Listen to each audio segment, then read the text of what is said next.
안녕하십니까? 오늘 에임랩 랩 세미나에서 양자 컴퓨팅에 대해서 소개해드릴 곽윤석 석박통 과정입니다.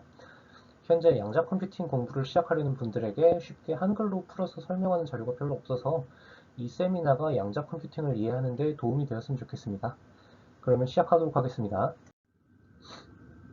예, 일단 이 목차는 개요, 큐비트와 양자 게이트, 그리고 양자 회로, 양자 알고리즘으로 이루어지게 되겠습니다. 일단 양자 컴퓨팅이 무엇인지에 대해서 먼저 설명을 드리겠습니다. 양자 컴퓨터는 양자역학적 현상을 이용해서 계산하는 컴퓨터가 되겠고요.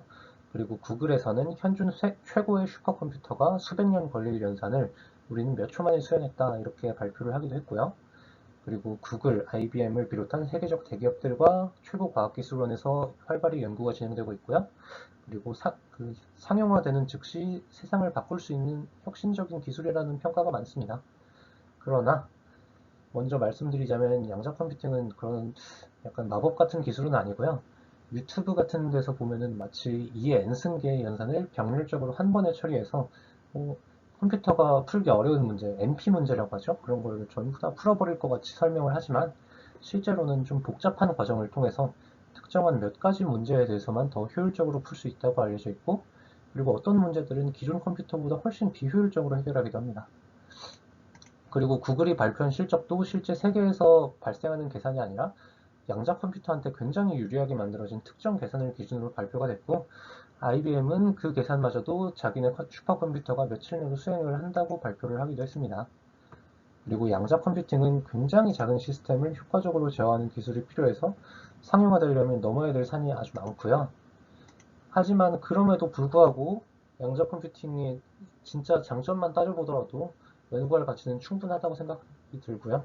강의를 들으시면서 이 내용 괜찮다고 생각이 되시면은 저랑 같이 연구를 해보셔도 나쁘지 않을 것 같습니다. 네, 그러면 여기서는 아까 양자 컴퓨터가 양자역학적 현상을 기반으로 만들어진 컴퓨터라고 했는데 그 양자역학적 현상이 뭔지에 대해서 잠깐 알아보고 가도록 하겠습니다. 예, 양자역학이라는 건 원자 단위보다 작은 미시 세계에서 벌어지는 일들을 탐구하는 학문이라고 합니다. 여기서 원자 단위라는 거는 이제 페코미터 단위니까 그 나노미터보다 천배 작은 단위죠. 이제 그 단위에서 우리는 일어나는 일들을 이야기할 겁니다. 그리고 미시 세계의 입자는 불연속적인 상태와 에너지를 가진다. 이거는 여기 보시면 여기 보어 모형, 저희가 고등학교 때 배운 보어 모형이 있는데 여기 보시는 것처럼 전자가 이 원자 핵 주위를 아무렇게나 있을 수 있는 게 아니라 지금 정해진 궤도 위에서만 있을 수 있다 라는 이야기를 하고 있고요. 그리고 관측되기 전에는 가능한 상태들이 중첩되어서 동시에 존재한다. 이런 이야기는 슈레딩거의 고양이 때문에 유명한 이야기죠. 저희가 그 어떤 미시세계의 입자를 관측하게 되면 그 관측하는 것 자체가 그 상태를 바꿀 수가 있어요. 관측은 가시광선을 쏴서 반사를 시키는 거기 때문에 그 작은 그 관측한다는 행위만으로도 상태가 바뀔 수 있기 때문에 지금 관측되기 전하고 관측된 후가 상태가 조금 다르다. 이런 이야기를 할 수가 있는 거고요. 그리고 또 양자 얽힘이라는 현상이 있죠. 두 개가 서로 얽혀서 하나의 상태가 결정이 되면 다른 하나도 즉시 결정이 되는 현상이 존재를 하는데요. 이 현상을 이용해 가지고 서로 얽혀 있는 개를 엄청 멀리 떨어뜨려 놓고 하나의 개의 상태를 바꿔버리면 나머지 개의 상태가 즉시 바뀌기 때문에 이런 현상을 이용해서 빛보다 빠른 양자 통신이라는 걸 해볼 수 있겠구나 라는 내용으로 지금 현재 양자 통신에 대해서도 많은 연구가 진행이 되고 있다고 합니다. 그런데 이 양자 역학이라는 게 어려운 이유가 이 이론이 직관적이지도 않고요. 왜냐면은 그 이렇게 미시세계하고 거시세계에서 일어나는 일들이 많이 다르게 느껴지거든요. 그래서 이론을 이 이론을 지금 여기 양자 컴퓨팅을 이라는 개념을 처음 만드신 리처드 파인만이라는 분이 여기 말해 놓으셨죠. 나는 양자역학을 완전히 이해한 사람은 아무도 없다고 자신 있게 말할 수 있다. 이렇게 말씀을 하셨는데 이런 것처럼 양자역학에 대해서 아직 그렇게 명쾌한 설명을 내놓고 있지는 못하는 실정입니다. 그러나 이 양자역학이라는 이론은 수없이 많은 실험을 통해서 이 미시 세계에선 이런 일들이 일어난다는 게 입증이 되었고, 그리고 이것들을 수학적으로 잘 표현이 되어 있습니다. 그래서 우리는 이런 사실들을 그냥 받아들이고 양자 컴퓨팅의 도구로서 사용을 하게 될 것입니다. 예, 이제 양자 컴퓨팅이 어떤 식으로 이루어지는지에 대해서 살펴보도록 하겠습니다. 일단 양자 컴퓨팅은 이렇게 큐비트라는 걸로 정보를 처리하는데 큐비트에다가 양자 게이트를 이용해서 정보를 처리합니다. 그러면 이렇게 일련의 큐비트를 양자 게이트로 이용해서 처리하는 과정으로 조금 더 복잡한 계산을 하게 되는 회로를 양자 회로라고 할 거고요. 이런 양자 회로들을 원하는 만큼 이용해서 더 복잡한 문제를 풀 수 있게 하는 것을 양자 알고리즘이라고 할 겁니다. 그리고 이런 여러 문제를 해결하면서 어떤 실생활에 필요한 기능들을 하게 되는 것이 양자 어플리케이션이 되겠죠. 근데 이때 양자 어플리케이션 단에서 필요한 알고리즘 중에서는 고전 컴퓨팅에서 더 효율적으로 이루어질 수 있는 부분은 고전 컴퓨터로 하는 게 더 효율적일 겁니다. 그래서 그런 경우에는 양자 고전 하이브리드 어플리케이션이라고도 부를 수가 있고요. 또 마찬가지로 알고리즘 단에서도 고전적인 회로가 더 효율적인 경우에는 양자 고전 하이브리드 알고리즘 이런 것도 할 수가 있겠죠. 일단 그렇게 알아두고 넘어가도록 하겠습니다. 네, 큐비트와 양자 게이트에 대해 설명드리도록 하겠습니다. 일단 큐비트가 뭐냐고 하면은 이제 고전 컴퓨터의 비트하고 대비되는 개념인데요. 고전 컴퓨터에서는 비트라는 기본 정보 단위는 0하고 1 둘 중에 하나의 값만 가지게 됩니다. 근데 양자 컴퓨터에서는 0하고 1이 확률적으로 중첩이 되어 있는데, 이게 그냥 그 바이너리한 확률 분포가 아니라 지금 확률을 파동 함수의 형태로 중첩이 되거든요. 이 표현에 대해서는 이후에 알아보도록 하겠습니다. 그리고 고전 컴퓨터에서 비트는 그냥 전압 스위치를 껐다 켰다 하는 걸로 간단히 구현이 되고요. 근데 양자 컴퓨터에서 큐비트는 실제 양자역학적 현상에 대한 시뮬레이션이기 때문에 굉장히 작은 개에 대해서 컨트롤이 돼야 되고, 이런 방법으로 지금 현재 전자의 궤도가 고유 상태냐 들뜸 상태냐, 그 전자의 스핀이 업스핀이냐 다운스핀이냐 뭐 이런 식으로 두 가지 상태가 중첩되어 존재할 수 있는 그런 아주 작은 개에 대해서 구현이 되고 있고요. 지금 이런 양자 중첩 상태는 외부의 아주 작은 자극에도 붕괴가 되므로 제어가 매우 어려울 것으로 어렵다고 볼 수 있습니다. 그리고 지금 큐비트를 제어하는 방식으로는 현재 또 계속 연구가 되고 있고 아직 정해진 것이 없습니다. 구글하고 IBM에서는 초전도 현상이라는 걸 이용하고 있는데, 초전도 현상을 이용하려면 지금 뭐 온도도 절대 영도에 가까울 정도로 낮아야 되고 뭐 설비가 엄청 복잡하겠죠. 저런 방식으로는 상용화가 엄청 오래 걸릴 것 같습니다. 예, 이제 큐비트의 수학적 표현에 대해서 알아보도록 하겠습니다. 이제 큐비트는 양자 상태를 표현하는 거기 때문에 양자역학의 표기법을 쓰게 될 거고요. 그리고 큐비트 상태는 어떤 상태냐 하면은 이제 양자역학의 파동 함수하고 똑같은 상태다라는 것을 지금 알 수가 있고요. 지금 파동 함수는 그럼 어떻게 표현을 하느냐? 이제 복소수 벡터의 형태로 표현이 될 건데, 이 복소수 벡터를 그냥 저희가 그 선형대 수학에서 배우는 벡터 표기법이 아니라 이제 양자역학의 브라켓 표기법이라는 걸로 표현이 될 겁니다. 그래서 큐비트는 다음과 같은 정규화된 2차원 복소수 벡터의 브라켓 표기법으로 표현이 되게 됩니다. 지금 요 브라켓 모형의 뒤쪽 부분을 지금 캣이라고 부르고요. 그러면 요거는 캣 프사이 이렇게 읽게 되겠습니다. 캣 프사이는 a 캣 제로 플러스 b 캣 원, 여기서 a하고 b가 복수수가 되겠고요. 그리고 여기서 캣 제로라는 녀석은 1, 0하고 같고 캣 원이라는 애는 0이라고 같게 됩니다. 이게 두 개가 지금 그 복수수 벡터 공간의 베이스가 되겠죠. 그리고 이때 A하고 B는 큐비트의 확률 진폭이고, 이때 A의 크기의 제곱하고 B의 크기의 제곱을 합하면 1을 만족하게 됩니다. 이제 이 확률 진폭이라는 게 확률 분포하고는 좀 다른 개념이 되겠죠? 이제 확률 진폭이 된다는 거는 이제 이게 파동처럼 상쇄 간섭을 일으킬 수가 있게 됩니다. 확률 진폭 같은 경우에는 서로 두 개가 같이 있으면은 그 확률 조금씩이라도 중첩이 되게 되겠죠? 근데 이거는 두 개가 같이 있을 때 확률이 떨어질 수가 있습니다. 그런 부분에서 지금 확률 변수랑은 좀 다르다고 볼 수 있겠고요. 그리고 마지막으로 큐비트를 관측을 할 때 양자 상태가 붕괴가 되면서 지금 A의 크기의 제곱의 확률로 지금 캣 제로가 그리고 B의 크기의 제곱의 확률로 cat1이라는 애가 관측이 되게 됩니다.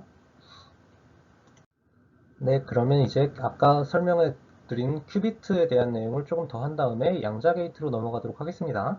일단 브라켓 표기법에서 이 브라프 사이라는 녀석은 캣프 사이의 켤레 전치라는 애와 같고, 이제 켤레 전치가 뭐냐 하면은 벡터 안에 허수 부분의 기호를 전부 바꿔준 다음에 행과 열을 뒤바꿔주는 연산이 되겠죠. 그리고 이제 복소수 벡터 공간은 내외적이 가능하며 브라켓 표기법으로는 저기 어, 지금 캣프 사이가 AB, 캣P가 CD를 나타낼 때 내적은 지금 브라프 사이 캣P 이렇게 표현이 되는 스칼라가 되고, 지금 내적 계산처럼 AC 더하기 BD가 되는데, 지금 A하고 B는 지금 브라의 원소가 되니까 즉 A하고 B의 켤레 복소수를 취해준 값을 해줘야 되겠죠.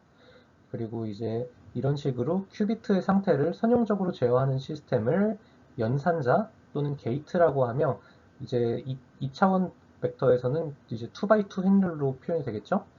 그리고 마지막으로 또 외적이라는 것도 알고 넘어가도록 하겠습니다. 이제 외적은 브라프 사이, 이제 캣프 사이 브라피 이렇게 표현이 되는 연산자고 저렇게 생겼습니다. 그리고 이제 또 중요한 부분이 양자 게이트라는 녀석은 양자역학의 법칙에 따르면은, 슈레딩거 방정식에 따르면은 이런 지금 닫힌 양자계의 시간 변화는 항상 유니터리 행렬로만 나타난다. 이렇게 설명을 하고 있는데, 지금 저희가 양자 컴퓨터에서 관측을 하지 않고 양자 상태를 유지하면서 연산을 하게 되려면은 이 슈레딩거의 법칙을 따라야 되기 때문에 항상 유니타리한 변환만을 할 수 있게 됩니다. 근데 유니타리한 변환이 뭐냐? 항상 그 자기 자신의 켤레 전치가 자기 자신의 역행렬이 되는 행렬이 되겠고요. 그 얘기는 항상 이 변화는 역변환이 있어야 된다는 얘기가 되겠습니다. 그렇기 때문에 뭐 사이즈가 줄어드는 연산 같은 특정한 연산에 대해서는 굉장히 좀 비효율적이 되겠죠. 하지만 뭐 불가능하지는 않다고 합니다. 왜냐하면 그 더미 데이터를 막 결과값에 저장을 하면 되기 때문에 항상 유니타리하게 만들 수는 있습니다. 하지만 그런 부분에 대해서는 기존 컴퓨터보다 효율적이진 않겠죠. 네, 이제 기본적인 양자 게이트들로는 어떤 게 있는지 알아보도록 하겠습니다. 이제 고전 컴퓨터는 기본 연산자 낸드 게이트라는 거 하나로 논리 및 산술 연산을 전부 할 수가 있게 되죠. 이제 양자 컴퓨터도 이런 낸드를 만들 수 있으면은 기존 컴퓨터가 하는 모든 거를 다 할 수 있게 될 텐데, 그렇게 할 수 있겠느냐? 할 수 있다는 게 일단 먼저 결론이고요. 그리고 어떤 연산자들이 있는지 일단 알아보고 가도록 하겠습니다. 일단 많이 쓰이는 걸로는 이제 아다마르 게이트라고 해서 이제 기저 상태 큐비트를 전부 중첩 상태로 바꿔주는 게이트가 있습니다. 이게 어떻게 작동하는지 한 번만 살펴보고 가도록 하겠습니다. 지금 아다마르 게이트에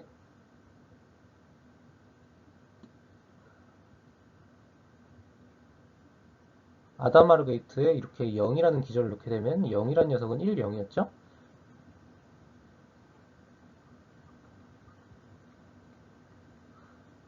이렇게 하면 이런 결과값이 나오는데, 아 지금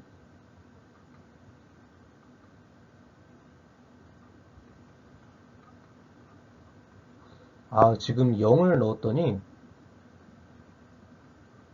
지금 0하고 1이 여기서 확률이 2분의 1이 되겠죠? 이거의 크기의 제곱이 된다고 했으니까 지금 0이었던 녀석이 이렇게 확률이 똑같은 두 가지 기저 상태의 중첩 상태로 나타나게 되는 것을 볼 수가 있습니다.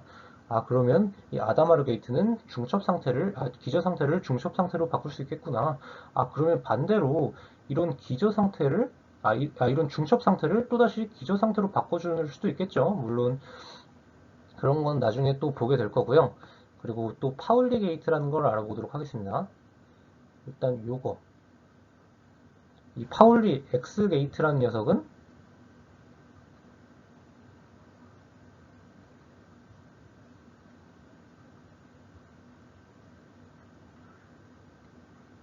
이런 식으로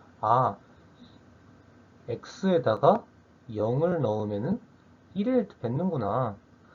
그럼 1을 넣으면 0을 뱉고 0을 넣으면 1을 뱉으니까 이거는 고전 컴퓨터의 낫과 같은 계산을 수행을 하게 되겠죠. 그리고 Z 같은 경우에는 그 1이라는 기저의 그 확률 진폭을 반대 방향으로 바꿔주겠죠. 지금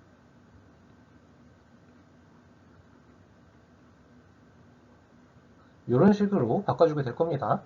그리고 Y 게이트는 양자 상태의 위상을 좀 바꿔주는 게이트인데 이런 게이트는 X하고 Z로 표현할 수 있기 때문에 지금 실제 그 양자 회로에서는 자주 쓰이지 않는 회로이고요.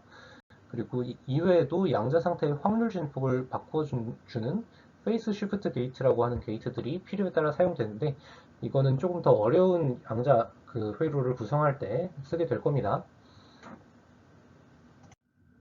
그리고 또 이제 그 이제 양자 게이트라는 게 하나의 큐비트만 적용이 되지 않고 여러 개의 큐비트가 같이 있는 시스템에 적용이 될 수도 있습니다. 그리고 이제 여러 개의 큐비트가 같이 있는 상태는 그럼 우리가 어떻게 표현을 할 것이냐? 그거를 우리가 텐서 곱이라는 걸로 표현이 되게 될 겁니다. 이제 알아보도록 하겠습니다. 이제 두 개 이상의 큐비트가 같이 존재하는 상태를 복합 상태라고 하는데 이 복합 상태는 두 벡터의 텐서 곱으로 표현이 됩니다. 이렇게 보시면은 이게 그 캐프 사이가 A0 더하기 B1일 때 이렇게 돼 있을 때 텐서 곱이라는 녀석은 이렇게 AC, AD, BC, BD 라는 녀석인데 AC라는 거는 두 개의 큐비트가 전부 0이 되는 거에 확률 진폭이 되겠죠? 이제 AD라는 거는 하나가 0, 하나가 1, BC는 하나가 1, 하나가 0, BD는 둘 다 1. 아, 이렇게 되는데 지금 이렇게 돼도 이게 올바른 큐비트 상태가 맞느냐? 맞죠?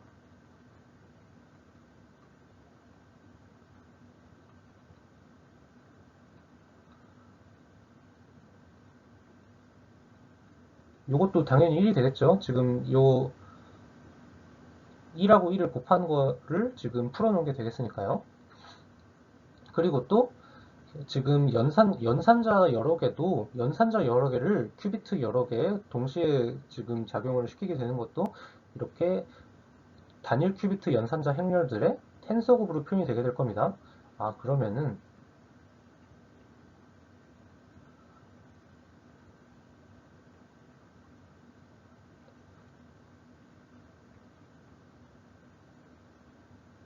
이렇게 나왔을 때 지금 이 0하고 0이 두 개 있는 상태를 우리는 앞으로 이렇게 쓸 겁니다. 이렇게 00 이렇게 쓸 거고요. 그럼 여기를 이런 게이트를 통과하는 녀석을 우리는 x 텐서 프로덕트 z cat 00 이런 식으로 표현이 될 겁니다. 그리고 x 텐서 프로덕트 z는 바로 이런 식으로 계산이 되겠고요. 그런데 이렇게 보는 것처럼 이렇게 텐서 프로덕트는 그렇게 어려운 게 아니라 이렇게 그 여러 개의 상태를 같은 벡터 공간에서 써주기 위해서 벡터 공간을 확장해주는 개념이라고 생각하시면 될 것 같습니다. 예, 이제 다중 큐비트 게이트 중에서 좀 자주 쓰이는 것들을 좀 알아보도록 하겠습니다. 이제 컨트롤 CX 게이트, 컨트롤 X 게이트라고 읽기도 하는데요. 이제 이거는 두 개의 큐비트를 입력으로 받아서 다음과 같은 연산을 수행합니다. 이제 그 1번 큐비트가 1이면은 2번 큐비트의 그 비트를 바꿔줍니다. X 연산을 해서. 그리고 1번 큐비트가 0일 경우 2번 큐비트는 그대로. 아, 그러면은 지금 1번 큐비트에는 연산을 해주지 않기 때문에 1번 큐비트의 자리에는 이렇게 아이덴티티가 들어가게 되겠고요. 지금 여기 2번 큐비트의 경우에는 1번 큐비트가 1일 때 지금 여기에다가 플립을 수행해 줘야 될 거기 때문에 이렇게 할 겁니다. 아, 그러면 우리가 지금 1, 0이라는 녀석을 컨트롤 X에 넣으면은 1이 되겠구나. 이거를 어떻게 할 수 있느냐? 아까 지금 1, 0이라는 거는 0, 1, 0, 0 이렇게 나타나겠죠? 지금 1, 1은 0, 0, 0, 1 이렇게 나타날 거고요. 아, 지금 1, 0이라는 게 0, 0, 1, 0이죠? 죄송합니다. 0, 여기다가 0, 0, 1, 0이라는 걸 넣어주면은 여기는 여기는 그대로구나. 그리고 이 세 번째하고 네 번째 로를 뒤바꿔주면은 0, 0, 0, 1이 나오는 걸 알 수 있습니다. 아, 그러면 아까 확인할 수 있는 대로 지금 1, 0이라는 걸 넣어주면 1, 2이 된다는 거를 확인을 할 수 있네요. 그리고 이제 CCX 게이트, 고전 컴퓨터에서도 쓰인다고 하는 이 토폴리 게이트라는 부분인데요. 이거는 3개의 큐비트를 받아서 이 앞에 2개에서 일단 AND라는 걸 수행합니다. 앞에 2개에서 AND를 수행해서 앞에 2개가 전부 1이면은 3번 큐비트를 바꿔주고 1, 2번 큐비트 중 하나라도 0일 경우 3번 큐비트는 그대로 간다고 합니다. 이거 보시면은 CCX 1, 1, 0 이렇게 아까처럼 넣어주면 CCX 1, 1, 1이 있으니까 여기 0을 1로 바꿔가지고 1이 되게 되겠죠? 이런 식으로 연산이 되게 되는 게이트가 CCX 게이트가 되게 됩니다. 이런 제어 게이트 같은 경우에는 이제 if문 같은 연산을 지금 수행을 할 수 있게 되겠죠. 이제 특정 조건에 따라서 근데 여기에서 이 컨트롤 게이트라는 거는 보통 뭐 중첩 상태가 아닌 이렇게 기저 상태를 넣어줘서 이거를 컨트롤하기 쉽게 좀 해주는 부분이 있습니다. 예, 넘어가도록 하겠습니다. 이제 이런 앞에서 살펴본 게이트들을 이용해서 특정한 논리나 산술 연산의 기능을 하는 회로를 어떻게 구성하는지 알아보도록 하겠습니다. 예, 이제 양자 회로는 기본 게이트들을 적절히 조합해서 원하는 계산을 할 수 있게 해준다고 했었죠. 지금 이 캡사이라는 녀석이 이 Y 게이트, X 게이트를 순서대로 지나는 거를 어떻게 표현했냐? 이렇게 이렇게 X하고 Y의 합성 게이트를 지난다고 표현이 되어 있고, 이렇게 수식으로는 이렇게 쓸 수 있겠죠. 그리고 아까 말씀드렸다시피 이렇게 병렬적으로 되어 있는 거는 이렇게 텐서 프로덕트를 이용해서 표현이 된다고 했고, 이렇게 Y 텐서 프로덕트 X 그리고 psi 텐서 프로덕트 P 이런 상태로 나타나게 될 겁니다. 그리고 이제 보통 회로에 보면은 말단에 이런 모양이 있을 텐데요. 이렇게 하면은 이 양자 상태를 분별시키고 측정을 하게 될 겁니다. 이런 확률 진폭에 따라 샘플링하는 행위로도 해석을 할 수 있겠죠. 그리고 이렇게 2개의 큐비트에 동시에 작용하는 게이트를 아까 그 다중 큐비트 게이트 중에서 이건 2개짜리니까 2큐빗 게이트, 이거는 1큐빗 게이트, 아까 CCX 같은 경우에는 3큐빗 게이트가 되겠죠? 이런 식으로 이름을 부르게 될 것입니다. 예, 그리고 이제 간단한 양자 회로, 실제로 동작하는 양자 회로에 대해서 알아볼 건데요. 이제 아까 말한 NOT 게이트, 지금 동그라미 십자가가 NOT 게이트, X 게이트를 의미하게 될 겁니다. 지금 X 게이트로 이렇게 회로를 구성하게 되면은 인풋이 0이 들어오면은 이제 이 ON이라는 거는 1을 나타냈다는 거거든요. 지금 인풋을 0을 넣고 X 게이트를 지나고 측정을 해서 봤더니 1이 나왔다. 아, 그럼 인풋 0에다가 아웃풋 1을 받았구나. 인풋 1에다가 아웃풋 0을 받았구나. 이렇게 해서 NOT 게이트라는 걸 알 수가 있고요. 그리고 AND 게이트도 어떻게 만드는지 보겠습니다. AND 게이트는 이렇게 토폴리 게이트를 이용해서 만들게 될 겁니다. 인풋을 이렇게 위쪽 2줄에 넣어주고 이렇게 이거를 이 점을 컨트롤 게이트라고 할 겁니다. 이게 아까 X 게이트였죠? 아, 이렇게 생겨서 두 개 X 하나 CCX, 그러니까 토폴리 게이트라는 걸 알 수가 있고요. 아, 이렇게 되면은 인풋이 이렇게 1 이렇게 들어가 주면은 여기다가 X를 취한다고 했었죠? 그럼 1, 0을 넣으면 여기가 1이 되겠네요. 그렇게 해서 인풋 2개가 1일 때 아웃풋으로 1을 받는 AND 게이트를 만들 수 있죠. 그리고 여기 보시면은 인풋에 1, 0을 받으면은 아웃풋이 0. 그러니까 둘 중에 하나만이니까 AND는 성립이 되지 않겠죠. 이런 식으로 AND 게이트도 구성을 할 수가 있겠습니다. 그리고 산술 연산, 더하기 연산도 한번 해볼 건데요. 이거는 이렇게 컨트롤 X 게이트 2개하고 CCX 토폴리 게이트 하나로 구성이 될 겁니다. 그리고 인풋을 이렇게 위에 2큐비트에서 받아줄 거고요. 그러면은 여기서 1 더하기 0이라는 걸 계산을 해보도록 합시다. 그러면 여기가 1이 있으니까 여기선 1이 되겠죠? 그리고 여기가 0이니까 여기 그대로 1일 겁니다. 그리고 1, 0짜리 토플리 게이트니까 여기서는 0이 안 바뀌겠죠? 0이네요. 아, 그러면 여기서 0, 1. 지금 아웃풋에 이건 첫 번째 자리, 아웃풋에 그 2의 자리가 되겠죠? 이런 것처럼 그 1 더하기 0은 1 이렇게 계산을 했습니다. 그리고 여기서는 인풋을 1하고 1을 받은 경우를 생각해 보겠네요. 여기서는 인풋을 여기에서 1을 받았으니까 여기가 0이 1로 바뀌고 여기도 1을 받았으니까 여기서 1에다가 낫을 해주죠. 다시 0으로 바뀝니다. 그리고 여기서는 1이 둘 다 있네요. CCX 게이트인데 그럼 0을 1로 바꿔주니까 1. 아 그래서 1, 0. 아 그러면 1, 0 이진법이니까 2. 1 더하기 1은 2라는 연산을 했네요. 이런 식으로 더하기 연산도 해줄 수가 있습니다. 근데 이제 이렇게 양자 컴퓨터에서도 또 not and 더하기 이런 게 다 되니까 당연히 기준 컴퓨터가 하는 걸 다 할 수 있다는 거를 알 수가 있는데요. 근데 대신에 이런 연산에 있어서는 당연히 1 더하기 1을 하는데 양자 컴퓨터를 쓰는 건 좀 의미가 없겠죠. 지금 이 단적으로 요 토폴리 게이트라는 게 지금 오차율이 지금 1%가 넘는다고 합니다. 한 번 지나갈 때. 한 번 더하기 한 번 하는데 오차가 하나씩 날 수 있는 이런 회로를 뭐하러 쓰겠습니까? 지금 근데 지금 현재 기술상 그렇다는 거고, 앞으로는 뭐 토폴리게이트 같은 것도 더 정확하게 되고 그러면은 이제 양자 컴퓨터만으로도 이런 걸 당연히 충분히 효율적으로 하겠지만, 지금 이런 부분이 양자 컴퓨터에서 이런 간단한 연산을 하는 데에서도 이렇게, 그리고 토폴리게이트는 당연히 3개의 큐비트를 제어하는 거다 보니까 엄청 어려운 실제 제어가 엄청 어렵기도 하고요. 그런 그런 현실적인 부분들에 대해서 제약이 굉장히 많이 걸리게 됩니다. 양자 컴퓨터는.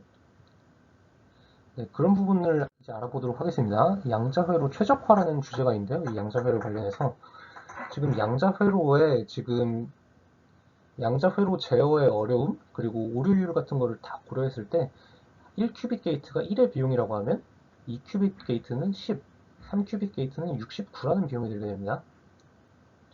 아, 그러면 저희가 요런 회로를 구성했다고 했을 때 지금 1큐빅 게이트가 하나, 둘, 셋, 넷, 다섯, 여섯 개, 그리고 2큐빅 게이트가 하나, 둘, 두 개, 3큐빅 게이트가 하나 해서 이렇게 있으면은 이 비용이 총 95라는 게 되게 됩니다.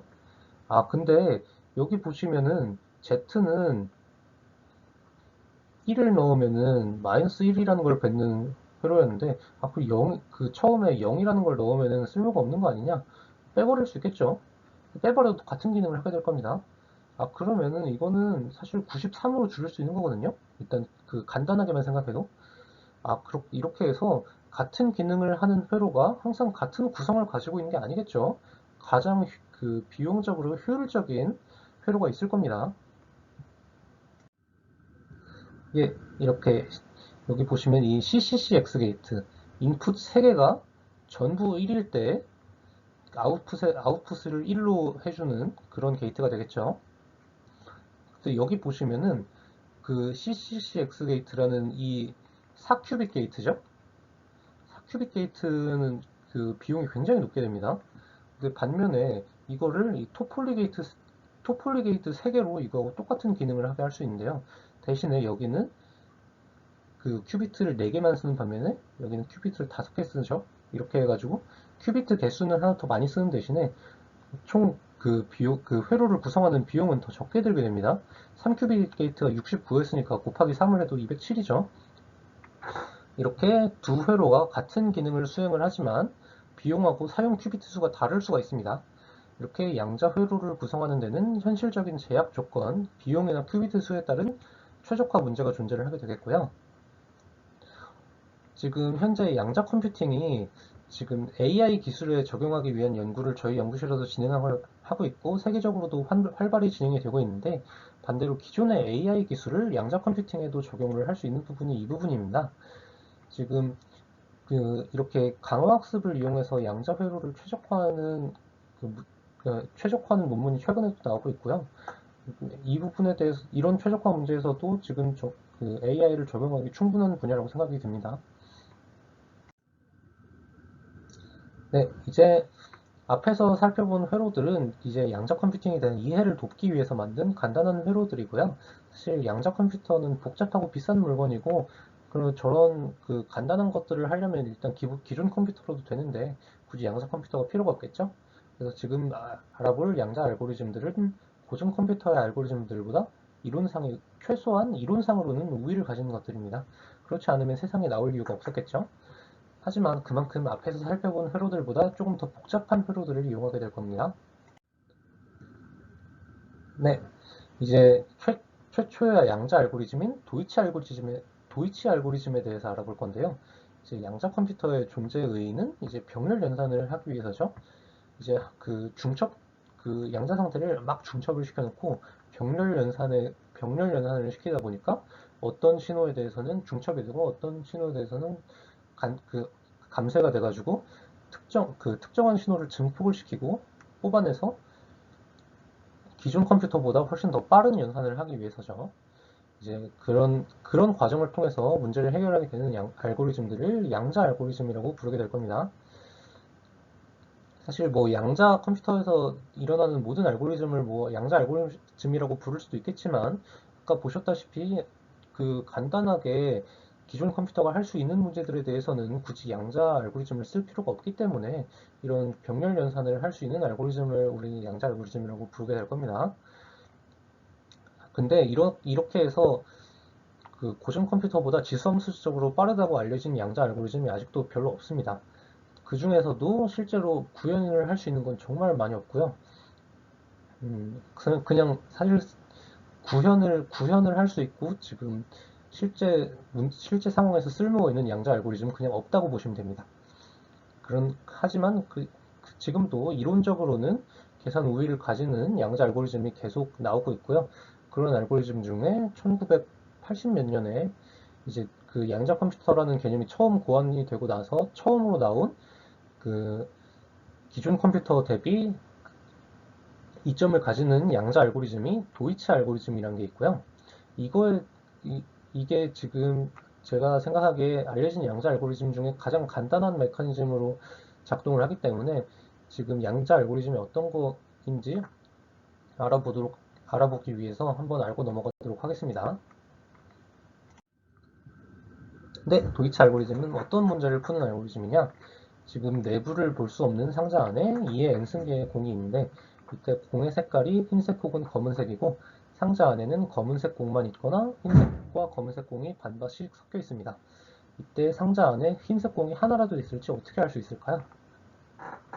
예, 지금 이런 상황에서 지금 그냥 저희가 그냥 이 문제를 직접 푼다고 하면은 상자에서 공을 하나씩 뽑아 보겠죠?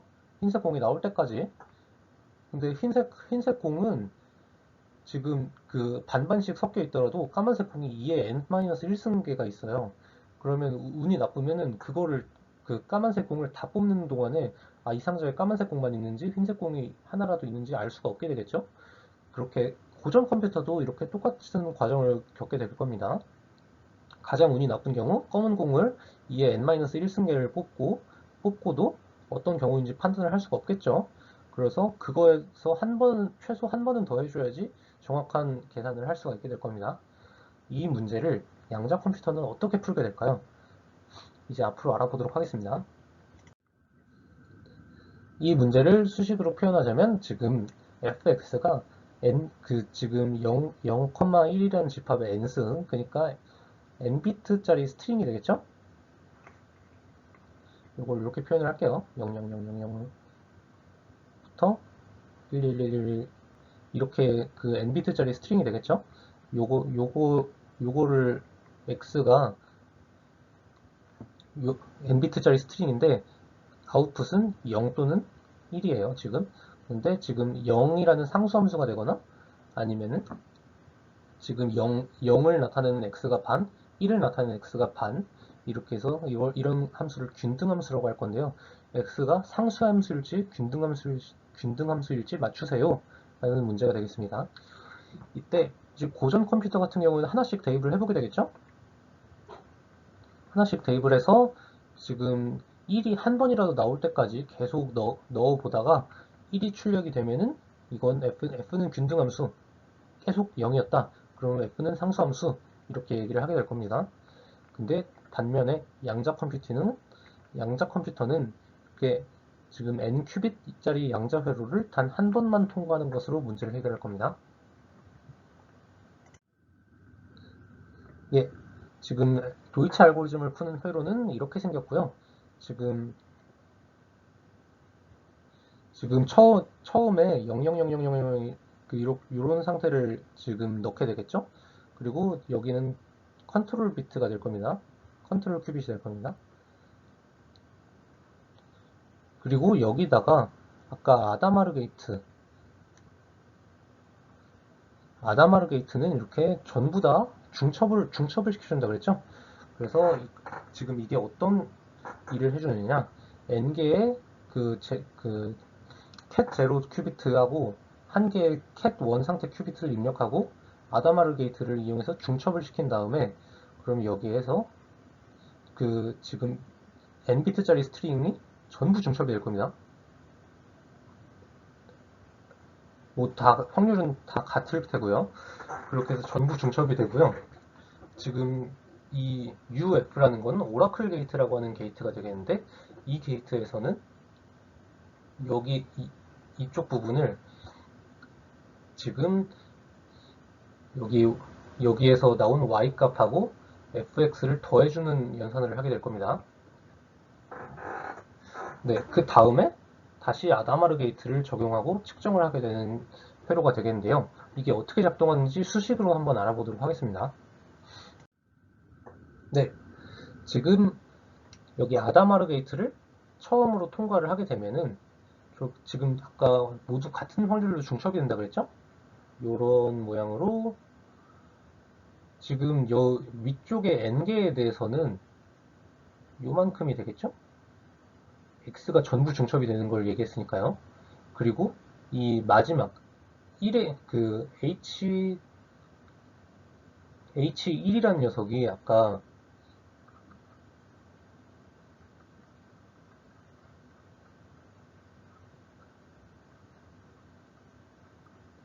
이렇게 생겼었으니까 지금 0, 1 하면은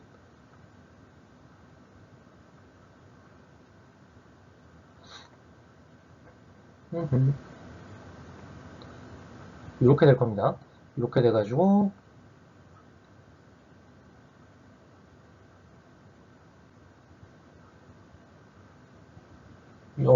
지금 이 모양은 그러면 이 마지막 1에다가 아다마르 게이트를 한 녀석에서 나온 거구나 라는 걸 알 수 있겠죠. 이렇게 해서 모든 x에 대한 중첩 상태에다가 지금 마지막 줄에 대한 상태까지 이렇게 텐서 프로덕트를 해준 모양이 될 겁니다.